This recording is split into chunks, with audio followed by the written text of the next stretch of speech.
Вопрос регулирования цен в турсфере в последнее время активно обсуждается в абхазском обществе.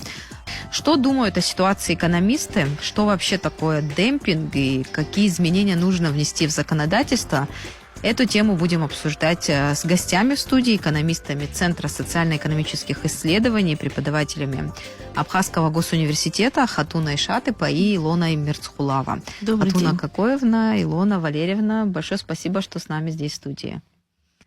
Итак, вы наверняка в курсе обсуждения ситуации в турсфере. Мне интересно ваше мнение, как вы видите эту проблему, в чем вообще она заключается и как ее можно описать.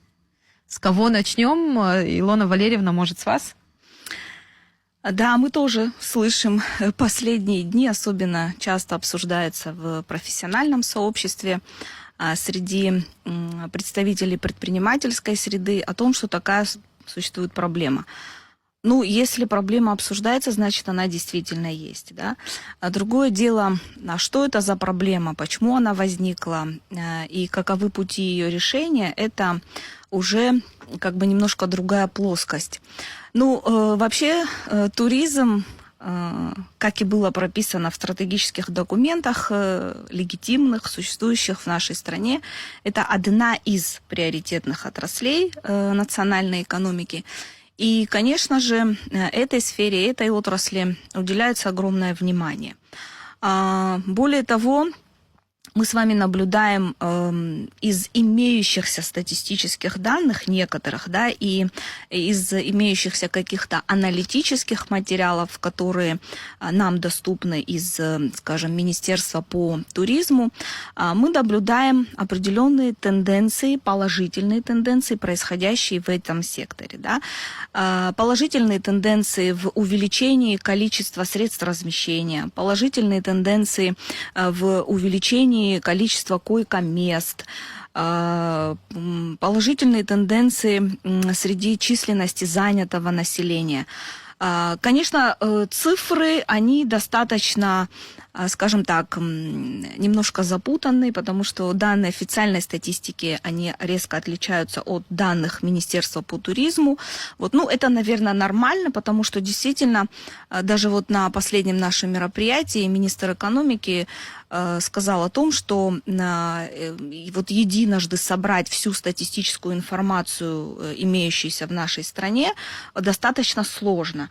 И, конечно, мы понимаем, что такая проблема существует, поэтому мы, как экономисты, конечно, должны в первую очередь оперировать этими цифрами, потому что для нас важно понимать, эффективна эта отрасль или нет. Какие проблемы существуют в отрасли и какие пути существуют решения.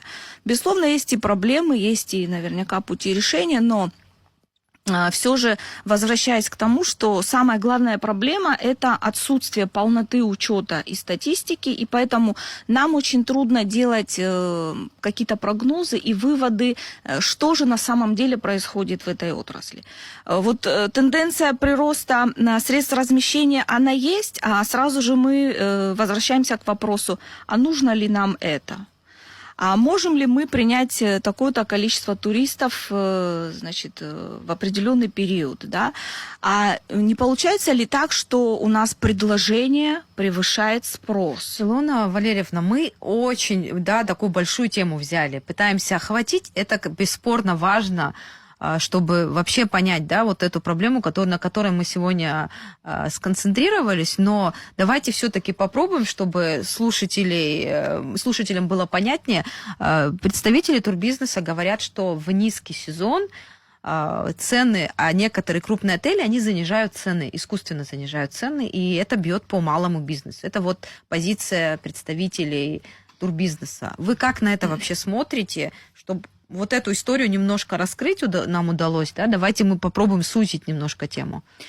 Действительно, такая проблема существует, потому что простому человеку, частнику, который сдает свою собственную квартиру, однокомнатную там или еще двухкомнатную, и у него нет спроса на это предложение, да, очень сложно объяснить этому человеку, почему такое происходит. Ну, жалуются не только владельцы квартир, но и малые объекты размещения, небольшие такие гостиницы. И они тоже сталкиваются с такой же проблемой, потому что появился крупный инвестор, который вошел в этот рынок, и ему не важно, наверное, зарабатывает он в этот момент, в этот период времени, или он оказывается в убытке, но тем не менее рынок охвачен этим крупным инвестором, и в этом, в принципе, ничего неестественного нет.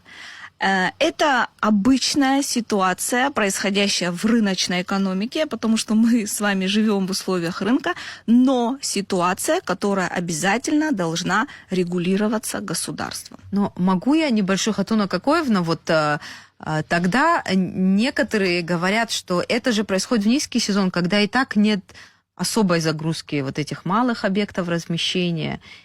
Что вы на это бы ответили? Вы знаете, в продолжении проблема с точки зрения экономической науки, она абсолютно, на наш взгляд, подходит под модель, что в этой отрасли идет процесс монополизации.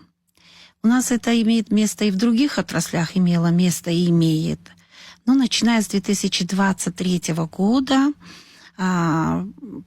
пошел, и сейчас, в 2024 мы уже это отмечали, а вот сейчас это стало более очевидным, потому что касается приличного сегмента фирм и людей. Что такое процесс монополизации? То есть вот этот инвестор стал расширять, охват рынка у него все больше, у него объемы инвестиций позволяют, плюс у него бизнес-стратегия, и он выходит на такой уровень, когда появляется рыночная власть у фирмы. И рыночная власть в такой степени почти близка к монопольной, когда он проводит свободное ценообразование, никого не спрашивает. Даже вот эти ваши темы, которые сейчас обсуждаются, это механизмы или инструменты, скажем, как ведет фирма-монополист себя, ведет на рынке. Он может и объемы регулировать оказываемых услуг, он может диктовать и даже качество оказываемой услуги. То есть это издержки, они прописаны, известны, вся мировая практика, не только теория, но и практика. Все страны мира почти проводят антимонопольную политику, потому что монополизация имеет негативные последствия и издержки. Вот в Абхазии мы бы выделили 3 аспекта вот этих издержек негативных. Во-первых, как вы говорите, частный сектор, который имеет ИП и работает в этой отрасли, не только вот мини-отели, гостиницы, но и общепит здесь к этой системе. Плюс частный сектор, который сдает свои квартиры. И еще, значит, они несут издержки. Это первая сторона, национальный бизнес, да, национальные представители малого и среднего бизнеса, то есть отечественные. Второе – это сами потребители этой услуги, то есть наши гости, наши отдыхающие сталкиваются с тем, что им оказывают не всегда качественные услуги, и это видно вот мы можем это видеть и в отзывах, фото, видеоматериалы, то есть это связано и со временем, долго они регистрируются, идут еще ремонтные работы и так далее, то есть много таких случаев, то есть вот. Ну и третий аспект, ведь для отдыхающего они же не проводят оценку, кто им оказывает эти услуги. У них в целом складывается впечатление, образ, имидж. В будущем для Абхазии и для особенно этой нашей приоритетной отрасли это может с нами еще сыграть, еще худшие последствия. Мы можем уже в будущем даже запланировать. Но если монополизация, у нас какая особенность? Мы так хотим назвать, что это особенность Абхазии, но хотя наверное, иногда надо вещи называть своими именами. То есть, если государственная власть в любой стране ведет антимонопольную политику, у нас государственная власть способствовала, или как вам сказать, они в начальном этапе их поддерживали. То есть это было как бы при содействии государственной власти и появилась эта ситуация.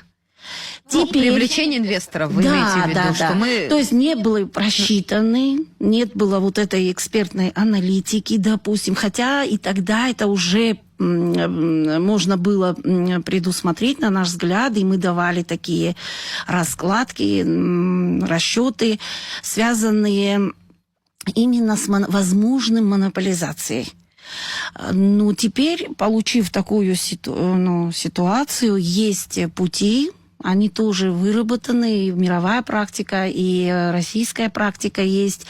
Здесь не надо нам изобретать никаких велосипедов. И чтобы ограничить эту рыночную власть, нужно обязательно контролировать, регулировать, запретительные меры, есть тарифная политика. Мы переходим Я уже с вами к мерам. Согласна, что необходимо антимонопольное законодательство. Мы к этим вопросам, какие шаги нужны, чтобы помешать этому, да, и в правильное русло направить. Хотелось бы узнать, а вот эти фирмы, компании, инвесторы, как хотите их назовите, чтобы им было выгодно, для чего они это делают? Вот что они как зарабатывают на вот этом демпинге, да? Вот еще раз, это их инструмент, это им они не нарушают никакие законы, понимаете? Она или эта компания рыночные как бы расходы, зарабатывает на другом. У него бизнес-стратегия, нам не надо, у нас это нет такого доступа, никогда бизнес не публикует и не объясняет, это их стратегия. Это они молодцы в плане, вот если бы я давала характеристику, я бы приводила студентам пример, как они эффективно вошли в наш рынок и работают. Вы знаете, вы думаете, что у них нет разрешительных документов, правоустанавливающих документов, у них есть, наверное, все контракты, они с государством, с налоговыми службами, стандартизации, у них наверняка все. Сейчас просто нам переориентироваться и критиковать условно только поведение одной фирмы, это не совсем... Они действуют в рамках, в общем-то, закона. Они, извините, действуют в рамках дозволенного. Вот какое создали нормативно-правовое поле, так они работают. Если бы они что-то нарушали, наверняка наши государственные институты среагировали бы. Другое дело, что вот здесь у них действительно, у нас нет, еще не выработанной, почему-то так опаздываем, с именно вот этими регулятивными мерами. А по цифрам, если посмотреть, и вообще как давно эта история такая складывается? Вы можете по вашим по данным, экономическим каким-то расчетам увидеть, что вот это негативно сказывается на нашей экономике? Вы с 2003 года, негативный мультипликативный эффект. Да, с 2003 года это стало наблюдаться, и в 2004 году это уже были первые звонки. Это когда мы обследовали этих общепит, так называемые, да, у нас же есть объекты общепита в Абхазии, они очень плотно подвязаны к сектору туристической. И поэтому мы уже там наблюдали и имели вот это снижение их объемов.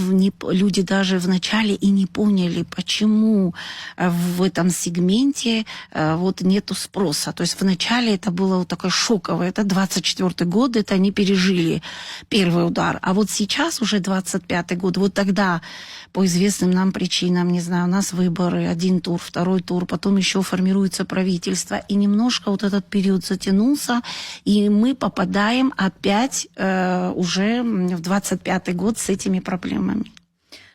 Более того, да, если посмотреть, опять же, вот цифры вы говорите, Нала, да, опять же, с трудом мы какие-то эти цифры стараемся изучить, анализировать, и доступ к этим цифрам тоже весьма ограниченный. Опять же, что является критерием эффективности, да, вот работы, допустим, отрасли? Первое, допустим, создается ли добавленная стоимость? Основная задача же государства в этом заключается. Если мы с вами начнем искать показатели доли туризма в структуре ВВП или в структуре валовой добавленной стоимости, мы с вами таких показателей не найдем нигде. То есть мы можем только интуитивно понимать, потому что к этому подвязаны еще и другие моменты. Это первое. Второе. объем налоговых поступлений от функционирования отрасли. То есть если крупный бизнес пришел, если количество средств размещения увеличивается, если заработная плата, кстати, заработная Коечный плата фонд увеличивается. совершенно верно. То есть и налоговые поступления должны увеличиваться в бюджет, но они как-то динамично плюс-минус 1 300 000 000, 1 200 000 000, 1 400 000, вот где-то вот в этих пределах. То есть значительного роста такого мы тоже не наблюдаем. Средняя заработная плата в сфере туризма, которую вот показывают нам, да, официальные какие-то данные, составляет порядка 28 тысяч рублей. В некоторых объектах там пишут, там максимально указывают от 50 до 120 тысяч рублей. Но кто эти люди, что это за профессионалы, или это средняя медицинка? Опять же, вот такой информации у нас нет. Поэтому что мы понимаем, что происходит в этой сфере? Мы получаем краткосрочную выгоду, или мы можем оказаться в долгосрочной катастрофе. Для нас это тоже непонятно на сегодняшний день. Национальное законодательство не успевает за теми вызовами, которые сегодня демонстрирует нам уже практическая ситуация. Да? То есть здесь институционально мы тоже отстаем. И опять же мы возвращаемся уже к нашему традиционному тезису, который, наверное, набил оскомину всем и слушателям, и нашим коллегам, о том, что без программно-целевого финансирования, без наличия программного подхода, опять же, мы имеем точечные какие-то эффекты, а потом имеем и обратные эффекты от этих точечных проектов в разных отраслях. Сегодня мы столкнулись в туризме с такой ситуацией. Завтра мы можем столкнуться в торговле. А если сюда придут сети, то есть мы можем столкнуться с этой ситуацией. Такая же проблема у нас может возникнуть и в сельском хозяйстве. Да. Сегодня, например, в структуре ВВП у нас торговля занимает первую лидирующую позицию. На втором месте у нас строительство. Вы представьте, если крупные конкурирующие фирмы войдут в этот рынок, что мы будем иметь? Какое выпадение, да, хотя бы выпадение прежде всего для нас, для общества абхазского, это что? Это уровень и качество жизни населения. То есть если мы будем терять доходы, если мы не будем создавать валовую добавленную стоимость в нашей национальной экономике, то каков интерес вообще формирования системы национальной экономики? Да, вот здесь возникает вот такая проблема. Есть же, знаете, известные примеры вот из Советского Союза, еще этот, как он назывался, болгарский глобус, помните, маринованный? Я не помню. Вы не помните, не помню, да? Но... Маринованный. Когда Болгария вошла в Евросоюз, вся эта история закончилась. То есть они оказались на улице, понимаете? Там крупные конкуренты создали им препятствия. Или тот же самый китайский хлопок, когда перестали свои семена сажать, а стали приобретать семена в Голландии, да? А потом мы сказали, знаете, а семена у нас тоже уже стоят денег, поэтому вы вначале купите эти семена и так далее. Совершенно верно. Поэтому вот мы должны, безусловно, анализировать эту ситуацию. И как одним из путей выхода из этой сложившейся ситуации, то есть мы не должны зацикливаться на каком-то одном сегменте и формировать какие-то выгоды или эффекты в одной сфере. Мы прежде всего должны создавать условия для развития бизнеса. Особенно бизнеса. Акцентируют внимание на малом и среднем. Вот Совершенно объясните, пожалуйста, верно. Простым языком, почему вот эта прослойка очень важна для экономики, малый и средний бизнес. Это, знаете, такую ситуацию нам даже показала ковидная история, когда именно малый и средний бизнес, это те предприниматели и, скажем, те структуры, функционирующие, платили налоги и пополняли наш государственный бюджет. Вот эту динамику должны мы сохранить. Но на малом и среднем бизнесе держится не только история абхазская, на этом это и Соединенные Штаты Америки, это и другие европейские, и российская экономика, совершенно верно. Ну, раз эта история положительная, значит, надо здесь как-то закрепиться именно в этой истории. Это, знаете, как эффект лестницы. Если мы не имеем первой и второй ступени, а где-то оказались на пятой, на шестой, мы должны иметь опору. На что-то нам нужно опереться для того, чтобы идти вверх, куда-то идти дальше. Поэтому вот такой подход должен быть. А этот подход — планирование, Отсутствие планирования, опять же, да, возвращаемся. И Главная проблема. целевые установки должны быть в рамках каких-то программных документов. Поэтому вот так хаотично. Ну, хорошо, вот мы имеем то, что имеем. Сейчас в этих условиях какие вы предлагаете шаги, если коротко? Ну, наверное, уже звучит, и это плюс, наверное, данного события или данной проблемы, что актуализировалась тема необходимости, да, разработки антимонопольного закона. Мы узнали, что проект такой уже прошел первое чтение, и будем надеяться, что будет принят. Наверняка это обсудили на экспертном уровне. Наверняка там прописаны, какие запретительные меры, какие фирмы признаются монополистами, какие доминирующими фирмами, что делать в этих случаях и какой орган это будет контролировать. Это если мы хотим только вот законодательную такую основу сделать, то это, конечно, то, что Абхазия живет без данного закона. Неоднократно мы поднимали такой вопрос, и не только мы. И очень надеемся, вот хоть положительный минус из этого, то есть положительный вот какой-то плюс из этой ситуации, что будет наконец, этот закон. к разработке такого законодательства. Но у нас есть одно но, наша практика опять показывает. Вот если какой бы даже хороший закон мы не приняли, наша практика говорит о том, что завтра, как он будет работать без соответствующих нормативно-правовых, пока тот же даже орган пока создадут. То есть здесь будет и время, и еще не факт, что этот закон даст нам эффект. Мы приняли закон, вот все время говорили, нужен закон о сельском хозяйстве в 2023 году. Но в сельском хозяйстве все меньше занятых, и отрасль вообще исчезает как таковой, как а отрасль. другие страны как пошли? Поэтому мы здесь видим, вот исполнительная власть сегодня имеет достаточно функционала, да, когда происходят такие ситуации, когда анализ уже показывает, уже различные сигналы поступают и обсуждаются на разном уровне, то тут наверняка уже правительство может и должно уже правительство принимать соответствующие меры.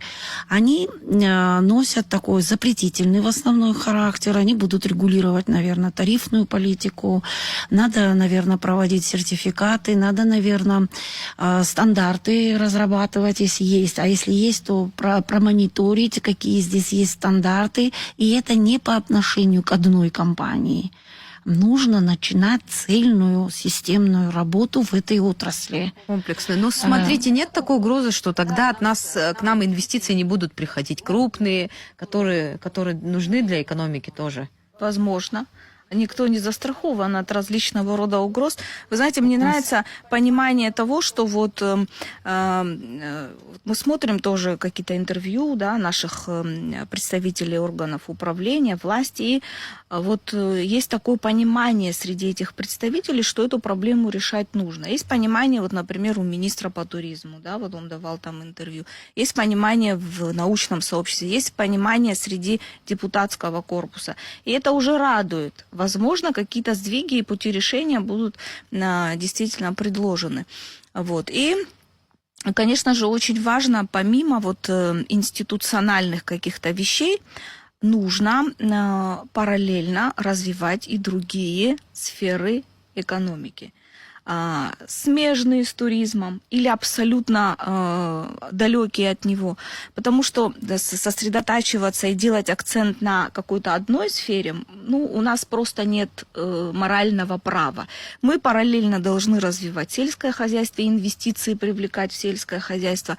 У нас широкая инфраструктура транспортная сегодня. Посмотрите, мы маленькая территория с немногочисленным населением, но территория, на которой практически существуют все виды транспорта, ну, за исключением трубопроводного. Ну, кстати, эта отрасль в последнее время стала активнее развиваться. Вот, совершенно, то есть инвестиции сюда, инвестиции в связь, инвестиции в строительство. То есть, видите, есть смежный сегмент, а есть совершенно, допустим, независимый. Поэтому сегодня мир очень нестабилен, мир очень сложный, мир горит. И завтра будет у нас турист или нет, мы тоже не знаем. да, то есть таких прогнозов и Слишком расчетов. Слишком чувствительная сфера. Поэтому мы, как небольшая страна, но в то же время независимая, суверенная, мы должны, наверное, развивать и другие сферы экономики, и в том числе, в первую очередь, наверное, сельское хозяйство для того, чтобы создать себе какую-то подушку безопасности с точки зрения продовольственной безопасности в первую очередь. Экономической безопасности. Будем следить дальше за развитием этих событий. Самое главное, чтобы на чаше весов и с одной стороны инвестиции, с другой стороны малый и средний бизнес, чтобы была найдена вот эта золотая середина для нашей экономики. Большое спасибо за ваше экспертное мнение. Благодарю. До свидания. А нашим слушателям напомню, на студии были экономисты Центра социально-экономических исследований, преподаватели Абхазского госуниверситета Хатуна Шатыпа и Илона Мерцхулава. Мы говорили о вопросе регулирования цен в турсфере.